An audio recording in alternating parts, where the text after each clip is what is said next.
Persebaya Surabaya mengawali era baru bersama Bernardo Tavares dengan hasil manis.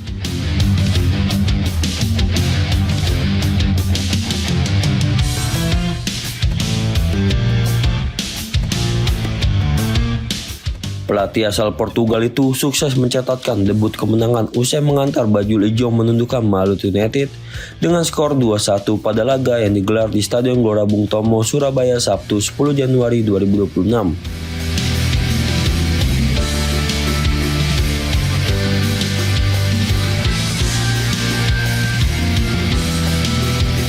Dalam pertandingan tersebut, Persebaya tampil efektif meski tidak sepenuhnya mendominasi penguasaan bola.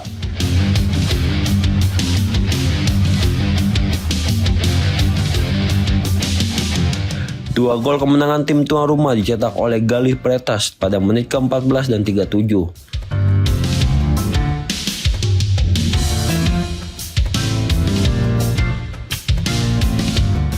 Sementara itu, Maluku United baru mampu memperkecil ketertinggalan di babak kedua melalui gol Ciro Alves pada menit ke-61.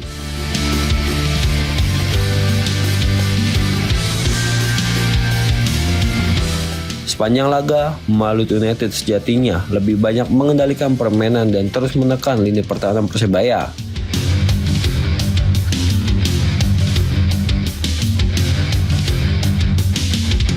Sejumlah peluang berbahaya berhasil diciptakan tim tamu, namun solidnya pertahanan Bajul Ijo membuat upaya tersebut kerap kandas sebelum berbuah gol tambahan.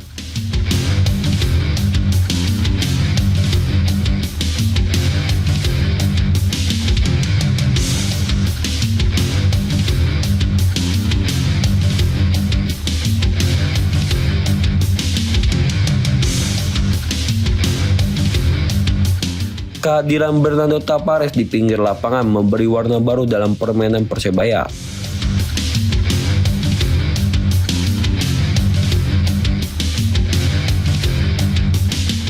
Bajul Ijo tampil lebih disiplin, cenderung bertahan dengan rapi dan mengandalkan skema serangan balik cepat yang terbukti efektif.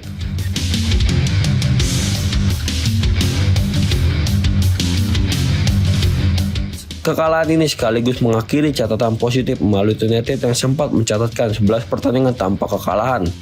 Dengan rincian 9 kemenangan dan 2 hasil imbang. Rekor apik tersebut harus terhenti di Surabaya.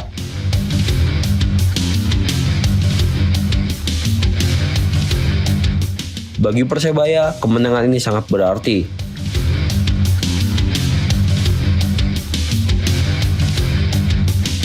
Tambahan 3 poin membuat Bajul Ijo naik ke posisi ke-6 klasemen sementara Super League dengan koleksi 28 poin dari 17 pertandingan.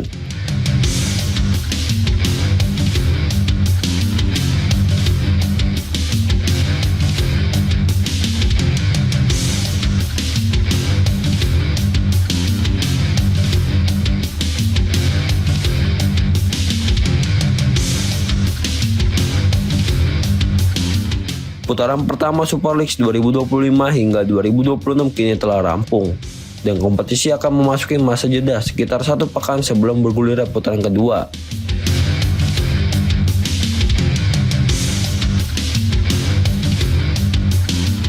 Persebaya dijadwalkan kembali berlaga pada 25 Januari 2026 dengan melawat ke markas PSIM Yogyakarta.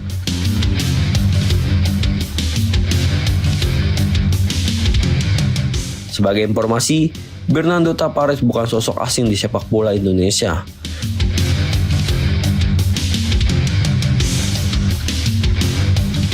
Pelatih berusia 44 tahun itu sebelumnya dikenal sukses menangani PSM Makassar dan mempersembahkan gelar juara Liga 1 musim 2022 hingga 2023.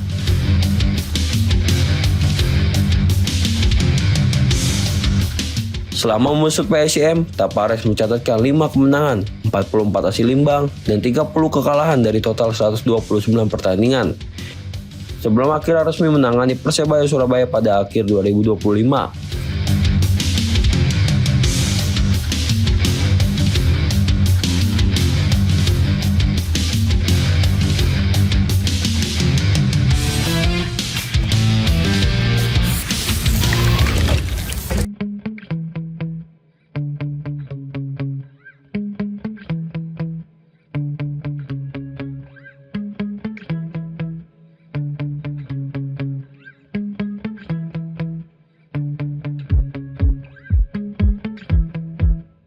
Media Belgia HLN melaporkan adanya ketertarikan dari klub Liga Indonesia untuk merekrut mantan pemain timnas Belgia, Raja Nainggolan, pada bursa transfer paruh kedua musim 2025-2026.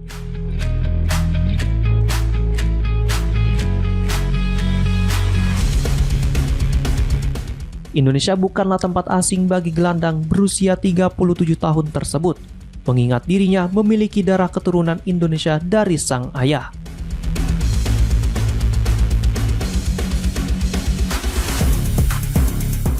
Raja Nainggolan juga pernah mencicipi kompetisi Liga Indonesia.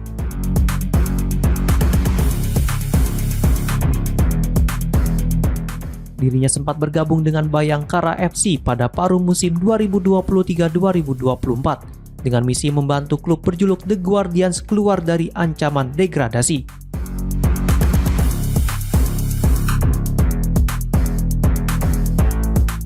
Namun upaya tersebut tidak membuahkan hasil.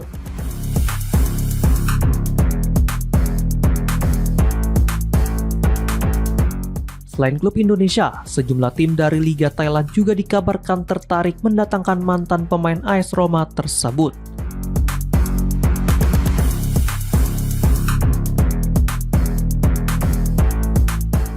Usai menuntaskan musim 2023-2024, Nainggolan sempat berstatus tanpa klub selama sekitar setengah musim.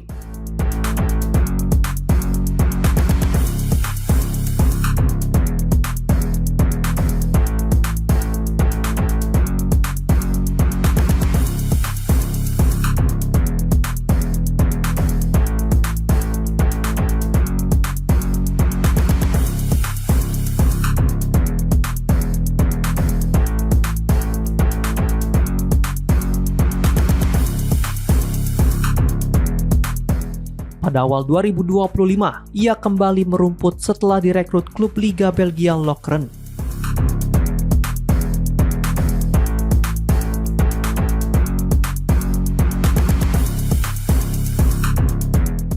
Namun, kebersamaan itu disebut tidak berlangsung lama.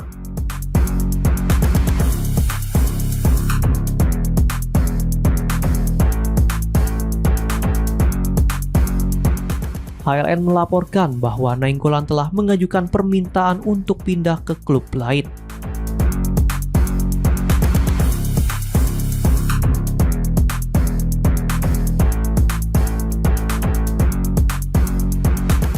Meski diminati klub-klub Asia, Liga Indonesia disebut bukan menjadi tujuan utama sang gelandang.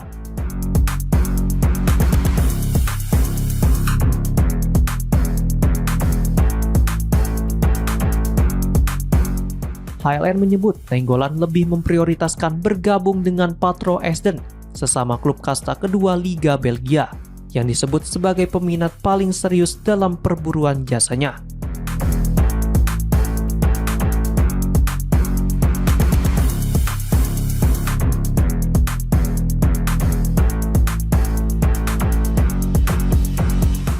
Kendati demikian, peluang transfer pemain berusia 37 tahun itu masih terbuka dan bisa berubah sewaktu-waktu.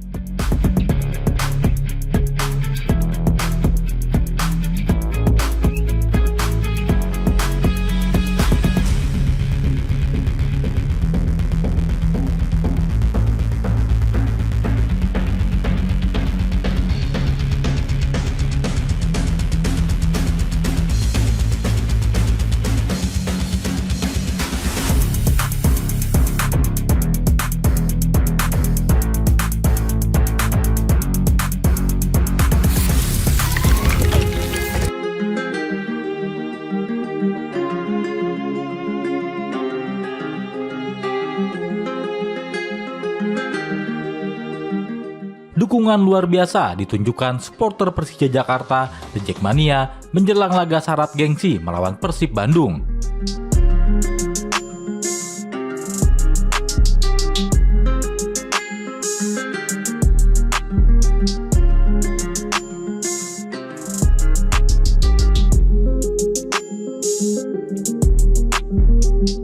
Pada Jumat 9 Januari 2026, ribuan Jackmania berbondong-bondong memadati lokasi latihan Persija Jakarta di Sawangan, Depok, Jawa Barat untuk memberikan semangat langsung kepada para pemain dan tim pelatih sebelum bertolak ke Bandung.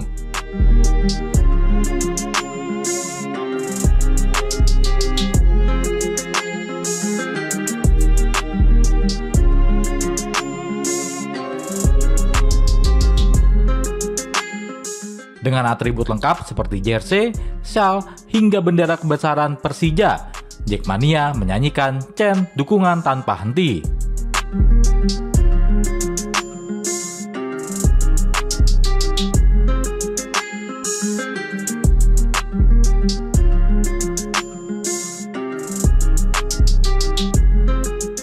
Kapten Persija Rizky Ridho mengucapkan terima kasih atas dukungan Jackmania yang diberikan kepada tim di Sawangan.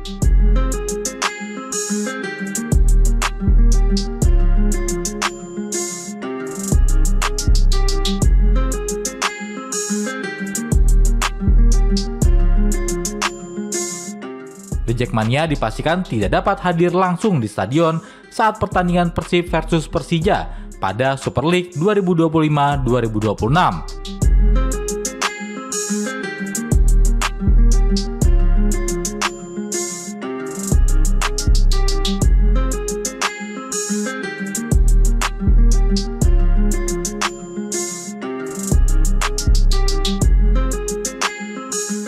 Laga tersebut akan digelar di Stadion Gelora Bandung Lautan Api atau GBLA, Bandung, Minggu 11 Januari 2026.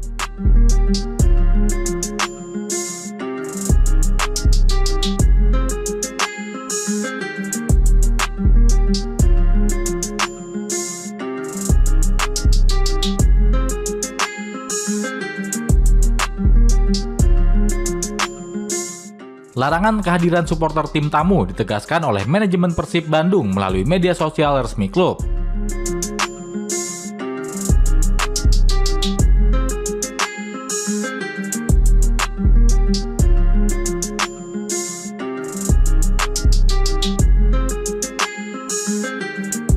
Aturan tersebut merupakan kebijakan yang telah ditetapkan sejak awal musim demi menjaga keamanan pertandingan.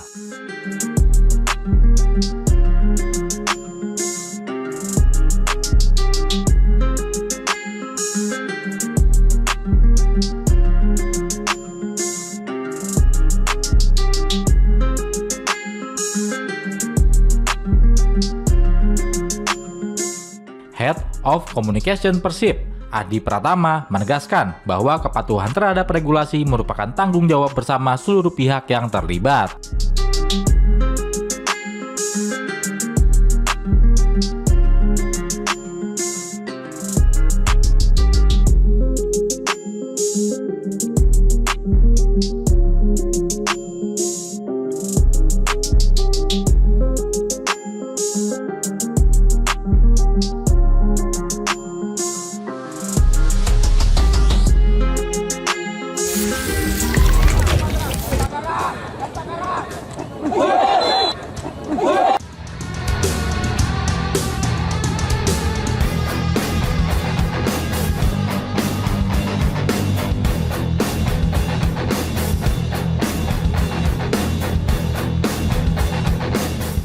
Belum usai dengan kejadian pemain PS Putrajaya Pasuruan yang viral karena menendang dada lawannya saat di laga lanjutan Liga 4 Indonesia.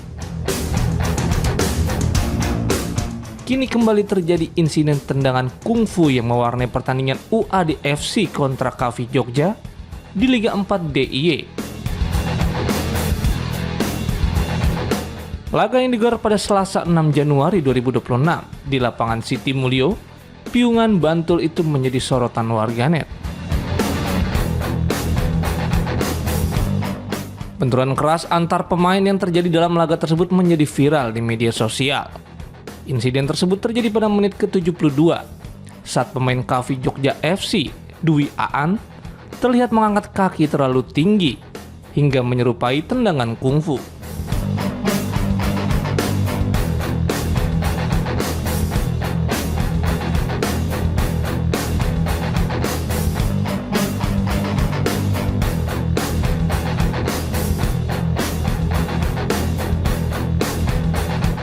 Aksi tersebut mengenai kepala pemain UAD FC Amirul yang langsung terjatuh sambil memegangi kepalanya.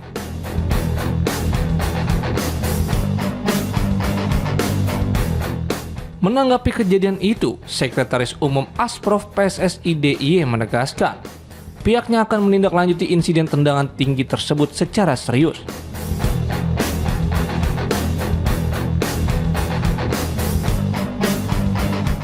Sekkum Asprof PSSI DIY Wendy Umar menyatakan akan melakukan pendalaman menyeluruh atas insiden itu.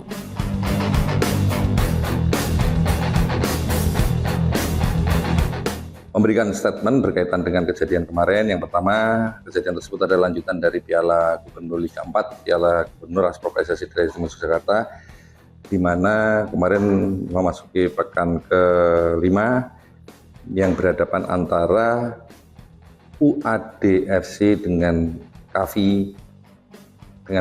Nah, kami selaku Asprof PSSI DIY menyayangkan kejadian tersebut di menit 73 tersebut, bahwa di mana ada salah satu pemain dari KAVI yang melakukan tindakan pelanggaran terhadap pemain UAD, di mana pelanggaran tersebut yang sekarang ini kita ketahui viral di media sosial maupun di jagat maya, ini sangat viral, dan kami sudah melakukan beberapa investigasi, antisipasi, dan juga evaluasi berkaitan dengan hal ini. Yang pertama, kami sudah selalu berkoordinasi dengan rekan-rekan dari Komite Disiplin untuk bisa nantinya memberikan keputusan, di mana keputusan tersebut nantinya rencana akan kita sampaikan hari ini, dan sekarang masih dalam proses penggodokan dari rekan-rekan Komite Disiplin.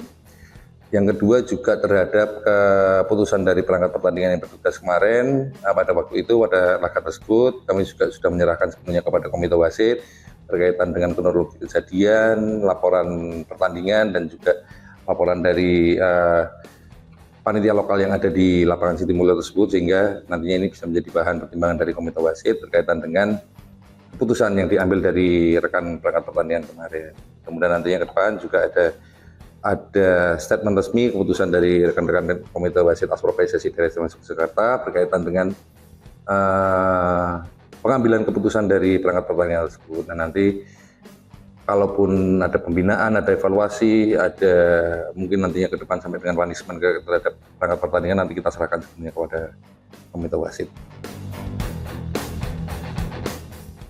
Melalui akun Instagram resmi Asprof PSSI DIY, Panitia Disiplin Liga 4 Piala Gubernur DIY secara resmi mengumumkan keputusan terkait insiden tersebut.